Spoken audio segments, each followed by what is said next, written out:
সিংহ রাশি বা সিংহ লগ্ন এবং কালসর্প যোগের প্রভাব।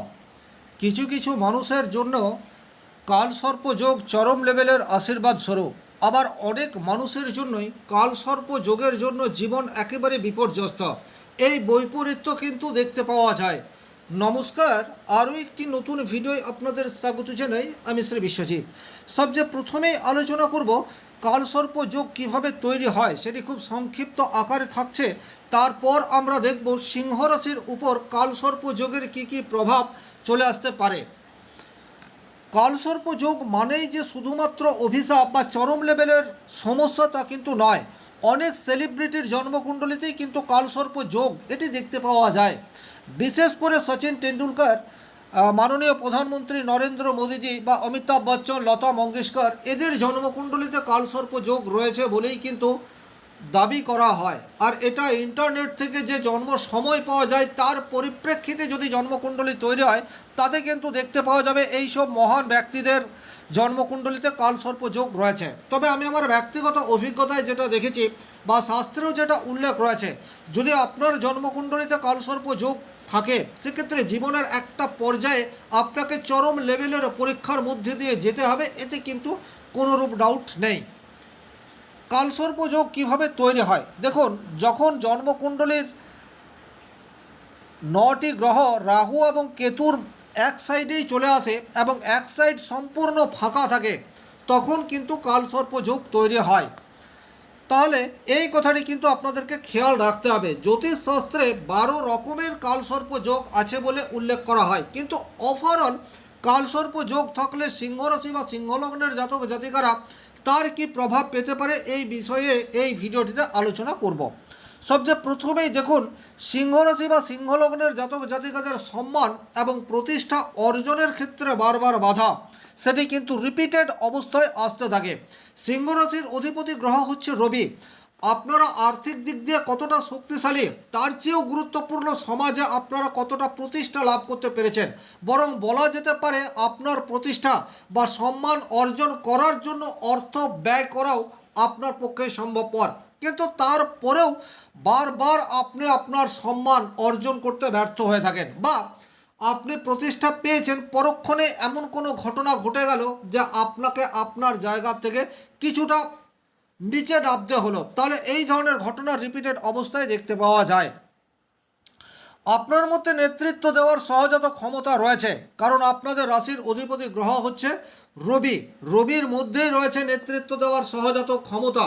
কিন্তু আপনি যখন আপনার নেতৃত্ব দেওয়ার ইচ্ছা প্রকাশ করেন বা নেতৃত্ব দিতে চান, তখন কিন্তু কাছের মানুষই বিদ্রোহী হয়ে ওঠে। খুব ভালোভাবে বিষয়টি বুঝবেন। আপনি পলিটিক্সের সাথে ডাইরেক্টলি অথবা ইনডাইরেক্টলি যুক্ত থাকুন বা না থাকুন, আপনি অন্ততপক্ষে যদি আপনার ফ্যামিলির বস, আপনি অর্থ উপার্জন করেন, আপনার অর্থেই আপনার ফ্যামিলির মানুষজনের চাহিদা সম্পূর্ণ পূরণ হয়, কিন্তু তারপরেও আপনার কথা সেই অর্থে আপনার ফ্যামিলির মানুষজন মেনে চলছে না। আপনি যেটা চাইছেন তার মতো করে তারা নিজের জীবন ধারণ চালনা করছে না।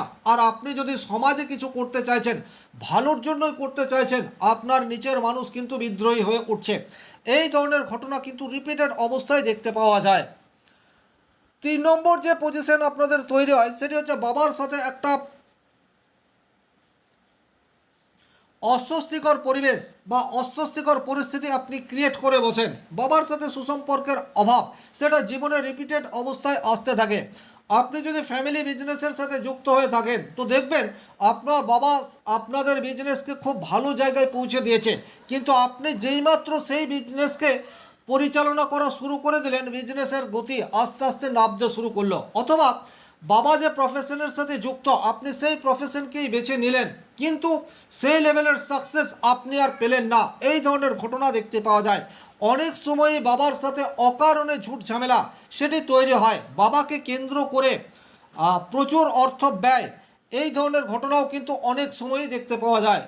কিছু না কিছু হলেও পিতৃসুখের একটা অভাব, এটা কিন্তু সিংহরাশি সিংহলগ্নের জাতক জাতিকাদের ব্যক্তিগত হরোস্কোপে কালসর্প যোগ তৈরি থাকলে অবশ্যই আসে। 4 নম্বর যে ঘটনা আপনার জীবনে ঘটবেই, সেই জায়গাটি হচ্ছে আপনার অহংকার বোধ। এটা কিন্তু বারবার প্রকাশ পাবে। এটার জন্য আপনি আপনার সমাজ, আপনার ফ্যামিলি, আপনার কর্মস্থলে আপনার যে সম্মান সেটা আদায় করা থেকে নিজেই নিজেকে বঞ্চিত করে রাখতে পারেন। আমিত্বের প্রকাশ এটা কিন্তু অনেক সময়ই দেখতে পাওয়া যায়।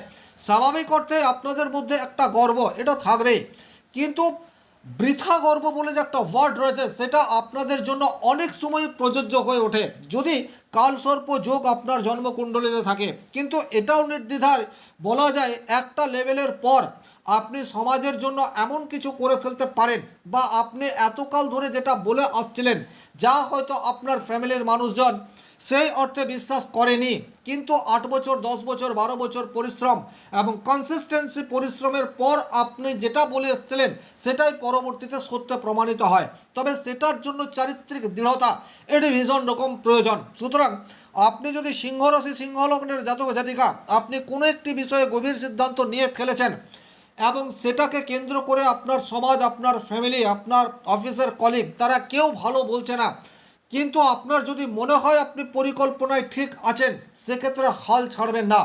একদিন না একদিন আপনি সাকসেস পাবেন। বিশেষ করে 42 বছর বয়সের পর আপনার সাকসেস সেটা শুরু হতে পারে। 5 নম্বর যে ঘটনা আপনাদের জীবনের সাথে ঘটবেই সেই জায়গাটি হচ্ছে আর্থিক ক্ষেত্রে ঝুঁকি নেওয়ার প্রবণতা। এটা কিন্তু আপনাদের বড্ড বেশি মাত্রায় চলে আসে। বেহিসেবি রিস্ক এটা আপনারা জীবনে বারবার নেন এবং অনেক সময়ই ক্ষতির শিকার হন। আপনি একটা ব্যবসা করলেন, ব্যবসায় ক্ষতি হয়ে গেল, পরবর্তী যে বিজনেসের কথা আপনি চিন্তা করছেন সেটাও ঝুঁকিবহুল, কিন্তু আপনি সেই ঝুঁকি নেবেন এবং পুনরায় চেষ্টা করবেন। এটাই কিন্তু কালসর্প যোগ থাকলে রিপিটেড অবস্থায় আপনাকে দিয়ে করিয়ে দেয়। এবং একটা টার্ম, বিশেষ করে একটা গ্রহের দশা অন্তর্দশা আপনার জীবনে চরম লেভেলের পরীক্ষা সেটা নেই, তখন কিন্তু বড় বড় ক্ষেত্রে ঝুঁকি নেওয়া থেকে আপনি পিছিয়ে হাঁটেন না, বা বলা যেতে পারে বড় রিস্ক নিয়ে জীবনে চরম বিপর্যয় সেটা আপনি নিয়ে আসেন। তবে এমন নয় যে এগুলির কোনো সমাধান নেই। জন্মছক জন্মছক বিচার করার পর সঠিক গ্রহ প্রতিকার এবং জীবনধারায় কিছু পরিবর্তন আনলে নেগেটিভ কালসর্পদোষের প্রভাব থেকে আপনি মুক্ত হতে পারেন, বা অনেকটাই মিনিমাইজ করা যেতে পারে। এটা কিন্তু প্রমাণিত, এ বিষয়ে কোনোরূপ ডাউট নেই। 6 নম্বর যে ঘটনা আপনার জীবনের সাথে বারবার ঘটবে সেটা হচ্ছে সাংসারিক জীবনে বা দাম্পত্য জীবনে আমিত্বের প্রকাশ, আর তার ফলে আপনার স্বামী বা আপনার স্ত্রী দুজনের মানসিক দূরত্ব সেটা ক্রমশ বাড়তে দেখা যাবে। স্বামী স্ত্রীর মধ্যে হয়তো একই ছাদের তলায় রয়েছেন, একই বাড়িতে রয়েছেন, কিন্তু বন্ধুসুলভ সম্পর্ক সেটা কিছুতেই তৈরি হচ্ছে না। আর এটা যতদিন না তৈরি হচ্ছে ততদিন কিন্তু পরস্পর পরস্পরের সান্নিধ্যে সুখী এই কথাটি বলা যাবে না। আর যখনই আপনার ব্যক্তিগত জন্মকুণ্ডলিতে কালসর্প দোষ তৈরি হবে তখন কিন্তু আহ, সাংসারিক জীবনে ছোটোখাটো প্রবলেম এটা লেগেই থাকবে। অধিকাংশ ক্ষেত্রে লাইফ পার্টনারের উপর ডমিনেট করার প্রবণতা এটি আপনার দিক থেকে বৃদ্ধি পাবে, আপনি পুরুষ হন অথবা মহিলা হন। তবে এই রকম পরিস্থিতি তৈরি হলেও তার কিন্তু পারফেক্ট রেমেডি রয়েছে। 7 নম্বর যে জায়গায় আপনাদের নেগেটিভ ইম্প্যাক্ট আসে সেই জায়গাটি হচ্ছে একাকিত্ব। এটা আপনাকে কিন্তু গ্রাস করতে পারে। আপনি ফ্যামিলিতে রয়েছেন, আপনার ফ্যামিলির মানুষজন আপনার সাথে রয়েছে, আপনি কোনো অনুষ্ঠান বাড়িতে রয়েছেন বা কোনো অকেশনে রয়েছেন, সবাই আনন্দ করছে কিন্তু আপনার মনে আনন্দ নেই। একটা মেকি হাসি সেটা আপনাকে আনতে হচ্ছে, কিন্তু ভেতরে ভেতরে আপনি রুষ্ট, ভেতরে ভেতরে আপনি হতাশ, ভেতরে ভেতরে ভীষণ একা, সেটা আপনি সর্বক্ষণ অনুভব করেন। এটাও কিন্তু ম্যাক্সিমাম ক্ষেত্রেই দেখতে পাওয়া যায়। তবে এই টার্মও কিন্তু চিরস্থায়ী নয়, এটা আমি বারবার বলবো। কালসর্প যোগ যখন তৈরি হয় সেটা আপনাকে যে সারা জীবন নেগেটিভ ইম্প্যাক্ট দেবে তা কিন্তু নয়, তবে বারবার আপনাকে পরীক্ষা নেবে, এ বিষয়ে কিন্তু কোনোরূপ ডাউট নেই। 8 নম্বর যে জায়গায় আপনাদের নেগেটিভ ইম্প্যাক্ট আসতে পারে সেটা হচ্ছে সন্তানের সাথে সুসম্পর্ক সেটা ধরে রাখার ক্ষেত্রে একটা প্রতিবন্ধকতা সেটা তৈরি হয়। অনেক সময়ে এটা দেখা যায় আপনার অপূর্ণতা আপনি সন্তানের মাধ্যমে পূর্ণতা পাওয়ার চেষ্টা করেন, এটা কিন্তু একদম ঠিক নয়। সন্তানের ব্যক্তিগত জন্মকুণ্ডলী রয়েছে, সন্তানের নিজস্ব ইচ্ছা অনিচ্ছা রয়েছে, সেটাকে কিন্তু আপনি গুরুত্ব দেন না। আপনি যেটা অর্জন করতে পারেননি, যেটা আপনি মনে মনে হতে চেয়েছিলেন সেটাই আপনার সন্তানের মধ্যে পুশ করেন। তার ফলে সন্তানের সাথে মতবিরোধ এবং একটা স্টেজে গিয়ে সন্তানের সাথে আর আপনি কোনো ধরনের রিলেশনশিপ রাখতে পারেন না, দীর্ঘস্থায়ী একটা প্রবলেম সেটা ক্রিয়েট হয়ে যায়।